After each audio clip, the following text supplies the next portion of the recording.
Hi, this is Abhishek Mishra and you are watching Abhishek Mishra's classes.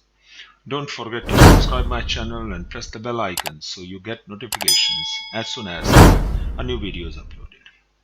नमस्कार, आज हम class 9th geography chapter 4 climate को पढ़ने की कोशिश समझने की कोशिश करेंगे। हम तो पढ़ रहे हैं लेकिन समझने की कोशिश करेंगे।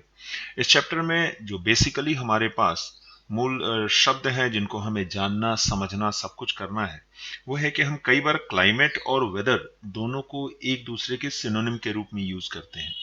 हम इसको बदलना चाहेंगे, इसको समझने की कोशिश करेंगे ये क्या है। Then we will understand what are the different major controls of a climate. Basically, this chapter is about the climate. Then we are going to discuss about the climatic controls. Then we are also going to discuss about factors that are affecting India's climate. Then we are going to discuss about the Indian monsoon, which is something totally a different type of climatic condition from all over the world. Similarly, we will discuss about the different four types of season that India is having, like the hot weather, then the cold weather, then the retreating monsoon, and the monsoon or the advancing monsoon, which is also known as the rainy season. Then we will discuss about the distribution of rainfall all over India, and similarly we will try to understand how monsoon is a unifying force in India. Geographically, even if we see when we talk about diversity, unity in diversity, then this particular section is also explaining how India is a unified nation geographically also. Let's talk about that for the next point, which is climate. The word is climate. Now, climate is what? It is basically, it refers to the sum total of weather conditions and variations over a large area for a long period of time, that is more than 30 years. Weather, it refers to the state of the atmosphere over any area at any point of time.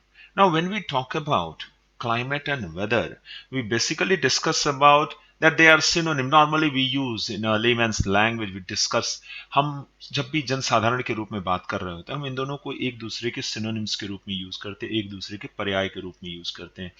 जबकि climate मौसम और जलवायु अपने आप में बड़ा अंतर रखता हुआ शब्द है। अगर हम मौसम की बात करें, वेदर की बात करें, तो मौसम का तात्पर्य किसी एक विशेष स्थान के किसी एक निश्चित समय में वायुमंडल के दशाओं की अल्पावधि योग से होता है। Basically it's a very short time period, any particular point of time पर जो एटमॉस्फेयर के अंदर स्टेट ऑफ एटमॉस्फेयर होता है हम उसकी बात कर रहे होते हैं। जबकि अगर हम इसी की जगह पर क्लाइमेट की बात करें तो क्लाइमेट का तात्पर्य बेसिकली किसी क्षेत्र की मौसमी दशाओं की दीर्घकालिक, that means a long period of time का एवरेज, उसके अंदर होने वाली जो प्रवृत्तियां हैं, जो चेंज ओवर्स हैं, जो एक्सट्रीम्स हैं, उनका एवरेज करने के बाद जो हम घटनाओं को देखते हैं हम उसे कह रहे होते हैं। मौसम जो है पर minute, per day, per month के चेंजेस से होता है, जबकि आपका क्लाइमेट जो है ये कई दशकों तक, कम से कम 3 दशकों से जो एवरेज निकलता है हम उसे जलवायु कहते हैं या क्लाइमेट कहते हैं। हम बात करते हैं, हम टेम्परेचर की बात करते हैं, हम मूवमेंट ऑफ एयर की, विंड डायरेक्शन की बात करते हैं, how much humidity is there, how much precipitation is there, we discuss about all these things continuously. Whereas when we talk about uh, climate, we don't talk about these things. We talk about 30 years, averaging each and everything for the next 30 years. And then what we get, we discuss about that. This is what a great difference in between weather and climate is. Then we move to not only that, जब भी हम बात करते हैं weather की, जब भी हम बात करते हैं मौसम की, इसको जो पढ़ता है हम उसे मेट्रोलॉजिस्ट कहते हैं। जबकि जो हमारे क्लाइमेट की स्टडी करता है उसे हम क्लाइमेटोलॉजिस्ट कहते हैं। ये बहुत बड़े बड़े डिफरेंसेस हैं हमें समझने के लिए। अगला जो टॉपिक हमारे पास है उसको हम कहते हैं elements of weather and climate. यानी मौसम को, जलवायु को जो परिवर्तित करने वाले मेन इंपॉर्टेंट कारण हैं, हम उनको समझने की कोशिश करते हैं. One is temperature, another one is atmospheric pressure, next one is wind, then the humidity, then the precipitation. अगर हम परफेक्ट हिंदी में हम बात करें तो हम इसे कहते हैं किसी भी प्रदेश का तापमान, वायुदाब, मेघ, वर्षण, वायु का प्रवाह, that is the wind direction, and are the major elements that affect climatic condition or weather condition of any particular region. अब जैसे सभी में जो है, जो सबसे इंपॉर्टेंट है वो हमारा होता है temperature, atmospheric pressure and precipitation and wind. हम इनको बहुत ज्यादा इंपॉर्टेंट देते हैं. जैसे आप कभी भी ध्यान से देखोगे तो जो जो हम हाइट बढ़ाते जाते हैं, जो जो हमारा सिस्टमेटिकली ऊंचाई बढ़ती जाती है, एल्टीट्यूड की हम बात कर रहे हैं, तो वो कहीं ना कहीं जो है पूरे के पूरे सिस्टम को बदलता है. हम ये भी पाते हैं कि उसके कारण जो है बहुत ज़्यादा जो है किसी एक जगह के क्लाइमेट के में बहुत ज़्यादा चेंज होता है. Now here there are 6 major controls of the climate of any place. They are latitude, altitude, pressure and wind system, distance from the sea, that is continentality, ocean currents and relief features. अगर हम इसे हिंदी में देखें तो और भी कई कारण हैं, जैसे जलवायु को प्रभावित करने वाले जो कारक हैं, जो करक हैं, उनको उनमें रीजन्स हैं हमारे अक्षांश का, ऊंचाई का, महाद्वीपीयता का, महासागरीय जलधाराओं का, फिर उसके बाद से हम जिसको ओशन करंट्स कह रहे हैं, फिर स्थानीय पवने जो नियर अबाउट के विंड सिस्टम है हमारे लोकल हैं उनकी बात कर रहे हैं, उच्चावचीय दशाओं की बात करते हैं, फिर प्राकृतिक वनस्पति और मृदा के कारण भी जो है बहुत ज्यादा जो है जो चेंज ओवर होता है किसी भी इलाके का क्लाइमेटिक कंडीशन का, हम उसको भी देख रहे होते हैं. फिर हमारा ढाल है, छाया या अभिमुखन है, बारिश किस दिशा की ओर होती है, अगर पहाड़ है या आपको किसी तरह का इस तरह का जो रिलीफ फीचर है उसमें एक साइड की ओर बारिश काफी ज्यादा होती है, दूसरी ओर नहीं होती, उसके कारण भी उस एरिया का क्लाइमेट में चेंज होता है. उसके अलावा बहुत सारे ह्यूमन बिहेवियर होते हैं, उनके भी होते हैं. लेकिन जो 6 मेजर कंट्रोल्स हैं जो क्लाइमेट किसी भी एरिया के बदल देते हैं, उनमें जो जोग्राफिकली रीजन्स हैं हम उनकी बात करें तो उसमें आते हैं latitude, altitude, pressure and wind system, distance from the sea, ocean current, relief features and so on. इनमें भी अगर हम बात करें तो मेजर हमारे पास आते हैं latitude, altitude, pressure and winds. अगर हम इसमें सबसे पहले लें लैटिट्यूड को, तो हमारा जो देश है इसमें जो ट्रॉपिक ऑफ कैंसर है ये मिडल ऑफ द कंट्री से पास करता है. यानी मिजोरम के पास से ये ईस्ट में एंट्री है और रन ऑफ कच्छ से क्रॉस करता हुआ चला जाता है. यानी हिंदुस्तान को वो 2 हिस्सों में क्लियरली बांट रहा होता है. मैं ट्रॉपिक ऑफ कैंसर की बात कर रहा हूं. इसके अलावा इसका मतलब हुआ कि इंडिया जो है वो ट्रॉपिकल रीजन में भी और सब ट्रॉपिकल रीजन दोनों हिस्सों में पड़ रहा होता है. दूसरा, इसके अलावा अगर हम बात करें तो इसके कारण फर्क क्या पड़ता है. जो आपका ट्रॉपिकल रीजन में है वहां पर सनलाइट जो है डायरेक्ट पड़ रही होती है, जो सब ट्रॉपिकल रीजन में है वहां इंक्लाइंड करके पड़ती है. इसके कारण आपको जो टेम्परेचर है वो काफी डिफरेंस मिलेगा.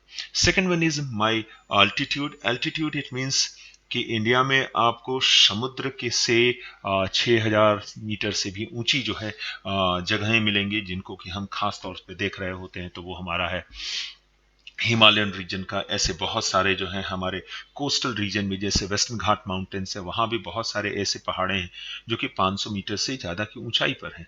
तो इसके कारण भी जो है वेस्टर्न घाट माउंटेन्स के एरिया में या वेस्टर्न घाट में आप देख लो, ईस्टर्न पेनिनसुला की ओर आप देख लो, पेनिनसुलर इंडिया में देख लो, आपको बहुत सारा जो है क्लाइमेटिक डिफरेंसेस, क्लाइमेटिक चेंज आपको मिल जाएगा. ऊंचाई के कारण जो है ऐसा भी है कि जो जो ऊंचाई बढ़ती जाती है, हर 165 मीटर की ऊंचाई पर जो है हम 1 डिग्री सेल्सियस टेम्परेचर नीचे मानते हैं. ये आप कभी भी आप चलोगे 165 मीटर की ऊंचाई पर बढ़ोगे, 1 डिग्री सेल्सियस टेम्परेचर आपको बाई डिफॉल्ट कम होता हुआ दिखेगा.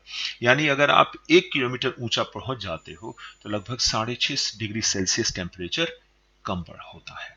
उसके अलावा जो हमारे पास है वो है प्रेशर एंड विंड्स. इंडिया में जो प्रेशर एंड विंड्स हैं उसमें जो है प्रेशर एंड सरफेस विंड्स हैं, अपर एयर का सर्कुलेशन है, वेस्टर्न साइक्लोनिक डिस्टर्बेंसेस हैं, ट्रॉपिकल साइक्लोन्स हैं, ये सारे के सारे जो हैं हमें मिल जाते हैं। आप इस मूवमेंट में देख सकते हो हमारा इंडिया जो है इस पर्टिकुलरली हम इस रीजन के पास होते हैं, यहाँ पर हमारा इंडिया है। और ये आप देख सकते हो, इसमें ये रहा हमारा, हाँ, ये थोड़ा सा ग्लोब का मैप सही नहीं है, आई बिलीव सो या। इस वाले में आप ध्यान से देखें, इंडिया का ट्रॉपिकल और सब ट्रॉपिकल दोनों रीजन में है। ये विंड के मूवमेंट है, एटमॉस्फेरिक प्रेशर और विंड मूवमेंट दोनों के दोनों इस पिक्चर में हमें दिख रहे हैं। Next one is also there, you can see here subtropical high zone is there, tropical easterlies. Then here यहाँ पर जो है बहुत हाई टेम्परेचर आपके इंटर ट्रॉपिकल कन्वर्जेंस जोन की, जिसकी हम बात कर रहे थे ITCZ की, यहाँ पर है। यहाँ इक्वेटोरियल रीजन के कारण जो है टेम्परेचर हाई होने के कारण जो एयर है वो लाइट होकर ऊपर की ओर मूव करता है। जैसे यहाँ पर आप देखो, warm moist air rises and produces rain, और फिर ये मूवमेंट यहाँ आती है जहाँ पर बारिश कम होती है। इस कारण से आपको हमेशा 30 degree north and 30 degree south के आसपास बहुत सारे आपको डेजर्ट्स मिलेंगे, चाहे वो नॉर्दर्न साइड में हो, सदर्न सदर्न हेमिस्फीयर में हो, आपको लगातार जो है यहाँ पर डेजर्ट्स मिलेंगे। सिमिलरली यहाँ पर भी आप देखो, यहाँ पर जो है कूल एयर सिंक करता है, यहाँ से फिर हमारे 60 डिग्री के आसपास जो है सब पोलर लो जोन है, यहाँ पर जो है राइजिंग विंड्स आपको मिलेंगे। फिर ये मूव करके यहाँ पर आकर के कूल एयर जो है सिंक करता है, वार्म अप करता है, ड्राइज आउट करता है, जिसके कारण जो है आपको बहुत सारे डेजर्ट इस 30 डिग्री के आसपास मिल जाते हैं। नेक्स्ट वन की हम बात करें लैटिट्यूड एंड एल्टीट्यूड्स की। The Tropic of Cancer passes through the middle of the country. We have already discussed about half of the country lying south of Tropic of Cancer belongs to the tropical area, और बाकी के बाकी जो कि आपके north of tropical of cancer हैं उन्हें हम सब ट्रॉपिकल एरिया में रखते हैं। Second one is altitude. The Himalayas present the cold prevents cold wind from Central Asia from entering the subcontinent, making winter milder as compared to the Central Asia. The third one is our pressure and winds. हम pressure and winds की बात करें तो atmospheric conditions that govern climate and associated weather conditions in India are pressure and surface wind, then upper air circulation, western cyclonic disturbances and tropical cyclones. Here, as per this particular picture, you can see pressure is equal to force divided by area. अगर हम इस intertropical convergence zone की बात करें तो हम already इसके पहले के एक पिक्चर में देख चुके हैं। यहाँ पर हवाएं जो है ऊपर मूव करती हैं, बारिश होती है, फिर ये 30 डिग्री के पास जो है डाउन होती। इस सब ट्रॉपिकल रीजन के आसपास जो है बहुत सारे डेजर्ट्स आपको नॉर्दर्न एंड सदर्न हेमिस्फीयर में मिल जाएंगे। Similarly the subpolar low region is there and polar easterlies and polar easterlies are there, you can see here also. ये जो स्टर्लीज और वेस्टर्लीज होते हैं ये हमारे पूरे के पूरे सिस्टम में इसलिए होते हैं क्योंकि एक वर्ड यूज किया जाता है ज्योग्राफी में जिसे हम कहते हैं Coriolis force. Basically, what the Coriolis force is, it's an apparent force caused by Earth's rotation. जो धरती अपनी ही धुरी पर घूम रही होती है, इसके कारण ये कोरोलिस फोर्स आता है। अगर आप कभी क्रिकेट के बॉल को देखेंगे जो स्विंग करती है, कभी राइट हवा में ही है, अभी जमीन पर गिरने के पहले ही जो है कभी राइट साइड मूव करती है, कभी लेफ्ट साइड मूव करती है। इसके कारण वो मूवमेंट का कारण ये है कि बॉल को इस तरह फेंका जाता है कि उसके मूवमेंट को लगातार अपने ही धुरी पर घूमने के कारण बॉल राइट साइड या लेफ्ट साइड की ओर मूव करता है। Similarly it's only because of air pressure and all those. Similarly यहां पर भी जो है the Coriolis force is responsible for deflecting winds towards the right in the northern hemisphere and towards the left in southern hemisphere. This is also known as Ferrel's law. ये Ferrel's law भी कहलाता है। जब धरती जो है अपनी ही धुरी पर घूम रही होती है उसके कारण ये इधर की ओर और सदर्न हेमिस्फीयर में जो है ये हमारा जो है लेफ्ट साइड की ओर मूव करना शुरू करता है, और यहाँ पर नॉर्दर्न पार्ट में ये हमारे राइट साइड की ओर मूव करता है। Next one word was also there जिसे हमने यूज किया था, upper air circulation. Here higher level of atmosphere is dominated by westerly flow.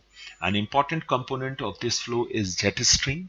Jet stream basically is what? It is a narrow belt of high altitude westerly winds in the troposphere. Transition between troposphere and stratosphere के बीच का एक particular area है जहां पर ये 30 degree के आसपास हमारा जेट स्ट्रीम जो है लगातार मूव कर रहा होता है। आप कभी भी इसे देखना चाहो तो ये 27 डिग्री टू 30 डिग्री के आसपास होता है and nearly it's higher in a narrow belt of high altitude nearly 1200 metre या 12,000 मीटर्स के आसपास जो है ये मूव कर रहा होता है with the speed of 110 kilometre an hour in summer and in winter it is nearly 184 kilometer an hour. It moves in southern hemisphere also and in northern hemisphere also, and because of that in our country certain amount of changes in rain is there. अब इसी में दो word आते हैं जिसे हम पढ़ते हैं La Nina and El Nino.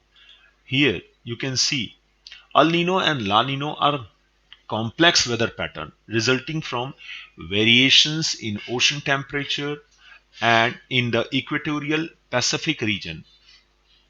They are opposite phases of what is known as El Nino Southern Oscillation Cycle. अब ENSO El Nino Southern Oscillation है क्या? It describes the fluctuation in temperature between the ocean and atmosphere in the east central equatorial Pacific. El Nino and La Nino episodes typically last 9 to 12 months, but some prolonged events may last for years, many years we are here talking about. El Nino is a climate pattern that describes the unusual warming of surface waters in the eastern tropical Pacific Ocean. It is the warm phase of larger phenomenon called El Nino Southern Oscillation. It occurs more frequently than La Nino. अब ला Nino क्या है? ला Nino जो है cool phase है, यानी ENSO का El Nino southern oscillation का ये कूल फेज है. It's a pattern that describes the unusual cooling of the tropical eastern Pacific. La Nino events may last between 1 and 3 years, unlike El Nino, which usually lasts no more than a year. Normally El Nino बहुत ज्यादा तो 1 साल तक, जबकि ला Nino जो है 1 से 3 साल तक चलता है, और दोनों के दोनों फेनोमेनन जो है tend to peak during northern hemisphere winter, यानी जब नॉर्दर्न हेमिस्फीयर में विंटर होता है तब जो है ये सदर्न हेमिस्फीयर में ये काम हो रहा होता है. You can see here this is El Nino phase. Second we are having a La Nino phase. in both the cases you can see कि in El Nino this is a Peruvian southern Pacific. ये हमारा Peru का western part है, Australia यहाँ है. आप यहाँ देखो तो ये कूलर देन नॉर्मल एरिया है, जबकि ये पेरू का एरिया है और सदर्न पैसिफिक ओशन है, सदर्न ईस्टर्न पैसिफिक ओशन, और ये वेस्टर्न पैसिफिक ओशन है. वेस्टर्न पैसिफिक ओशन में आप देखो कूल एरिया है, यहाँ से ठंडी हवाएं इधर की ओर मूव करती हैं और इस जगह पर बारिश हो रही है. फिर यहां पर भी काफी ज्यादा बारिश हो रही है, and it's only because of El Nino factor. Second one is La Nino को देखें तो ला नीनो में ऑस्ट्रेलिया के नॉर्दर्न पार्ट में सदर्न हेमिस्फीयर की हम बात कर रहे हैं, ये वार्मर एरिया होता है जिसके कारण कन्वेक्शन इंक्रीज कर जाता है, और कूलर देन नॉर्मल जो ईस्टर्न सदर्न पैसिफिक ओशन है वहां से हवाएं जो है यहां मूव करती हैं ऑस्ट्रेलिया की ओर. यहां प्रिसिपिटेशन होती है, यहां बारिश होती है. ये नॉर्मली 1 से 3 साल तक चलता है जो नॉर्मल सिचुएशन है, जबकि अल नीनो ये 1 साल के आसपास तक मैक्सिमम होता है, और इसके कारण भी हिंदुस्तान में जो बारिश होती है उसमें बहुत ज्यादा फर्क पड़ता है. Next one is our western cyclonic disturbances and tropical cyclones. The western disturbances which enter the Indian subcontinent from the west and northwest during the winter months originate over the Mediterranean Sea and are brought into India by the westerly jet stream. Tropical cyclones originate करते हैं बे of Bengal में, Indian ocean में, और वो move करते हैं Indian peninsula की ओर, जिसके कारण कई बार अपार्ट फ्रॉम मॉनसून की बारिश के भी काफी ज्यादा बारिशें होती हैं.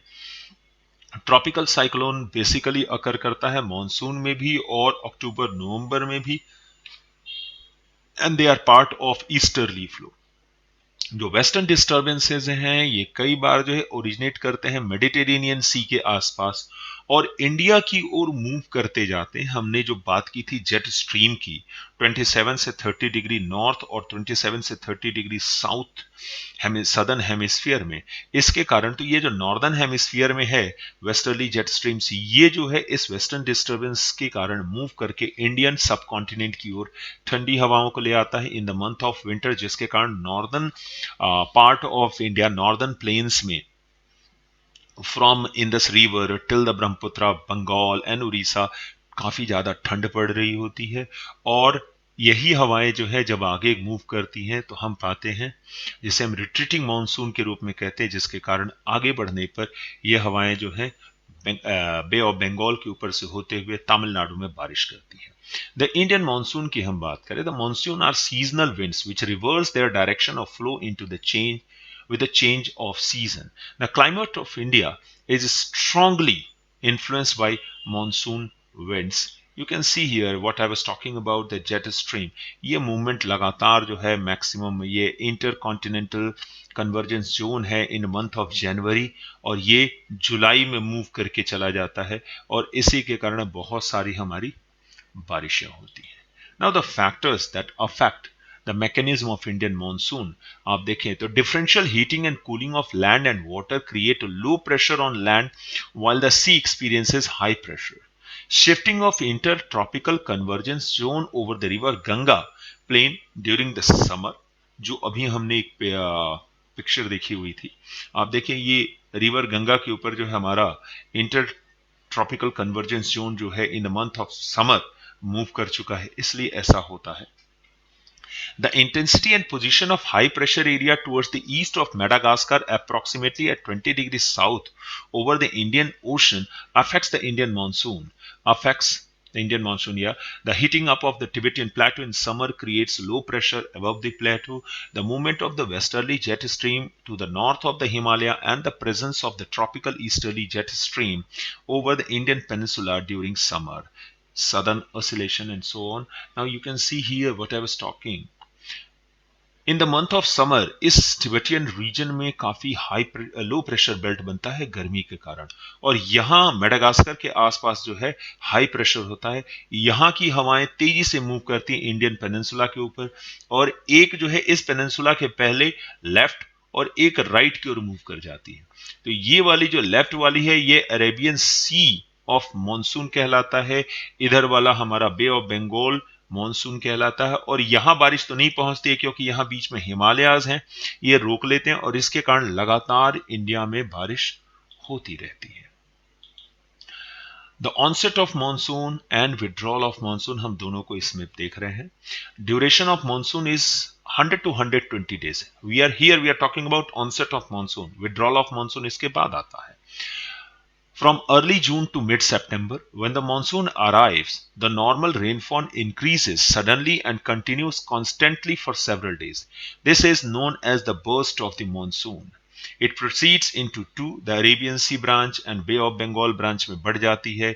Arabian Sea branch जो है by the 10th of June Mumbai में बारिश कर देती है, और बे ऑफ बंगाल जो है वह भी तेजी से बढ़ता है, और असम में फर्स्ट वीक लगभग 7 से 8 जून तक वो पहुंच चुका होता है। जितनी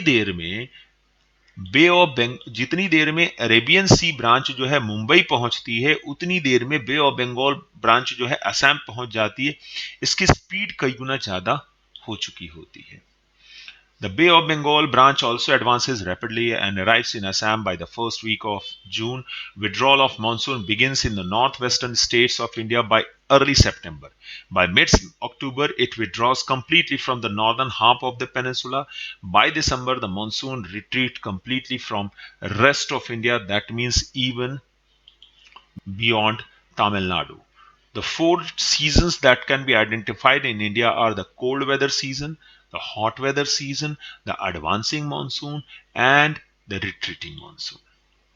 The cold weather season or winter, this season begins in the mid of November, लगभग दिवाली के आसपास ये मौसम शुरू हो जाता है और फरवरी होली के खत्म होने के पहले तक लगभग रहता है, till February in northern India. Coldest month are December and January. in northern part of India. अगर हम हॉट वेदर सीजन की बात करें, समर सीजन की बात करें, तो hot weather season in India ranges from March to May. Monsoon के आने के जस्ट पहले तक 30th ऑफ मई तक रहता है। Bye 30th of May monsoon जो है केरला को टच कर चुका होता है। टेम्परेचर इसके कारण नॉर्दर्न इंडिया में 48 डिग्री सेल्सियस के आसपास या उससे थोड़ा ज्यादा भी हो जाती है, कई बार तो हॉटेस्ट जो है 50 को टच कर रहा होता है। इन पेनिनसुलर इंडिया टेम्परेचर जो है कम से कम नॉर्दर्न इंडिया के मुकाबले मॉडरेट रहती है, क्योंकि ओशन जो है वो सी ब्रीज और लैंड ब्रीज के कारण इनके टेम्परेचर को कम किए रहते हैं। The next one is advancing monsoon, the rainy season. Bye early June the trade winds of the southern hemisphere get attracted to the northern hemisphere due to the creation of low pressure conditions there. Rainfall in Ganga Valley decreases from the east to the west. और राजस्थान का जैसलमेर का area और गुजरात के run of Kutch की बात करें तो यहाँ बहुत कम, लगभग 10 सेंटीमीटर ही बारिश पूरे साल में होती है। इसके कंपैरिजन में बाकी के गुजरात में, जो गुजरात के प्लेन्स है, अहमदाबाद और सूरत के आसपास के एरिया, यहाँ काफी अच्छी खासी बारिश होती है। इसी तरह करके हम ईस्टर्न पार्ट ऑफ राजस्थान को देखें, बहुत बारिश होती है वहाँ। Eastern part of Rajasthan, western UP, Punjab, Haryana, इनमें तो दोनों पार्ट ऑफ मॉनसून से, मतलब कि दोनों विंग्स ऑफ मॉनसूनी रेंज से होती है। जैसे कि जो अरेबियन सी पार्ट है और जो बे ऑफ बंगाल है, दोनों से बारिश होती है, तो काफी अच्छी खारी बारिश होती है। Next one is our retreating post-monsoon, the transition season. It starts during October and November. Just दशहरे के आसपास से ये शुरू होती है. The movement of sun towards southern hemisphere causes the monsoon through in the northern plains to become weaker. By early November, the low pressure condition over northwestern India get transferred to the Bay of Bengal, which causes cyclonic disturbances. Basically, monsoon है क्या? तमिल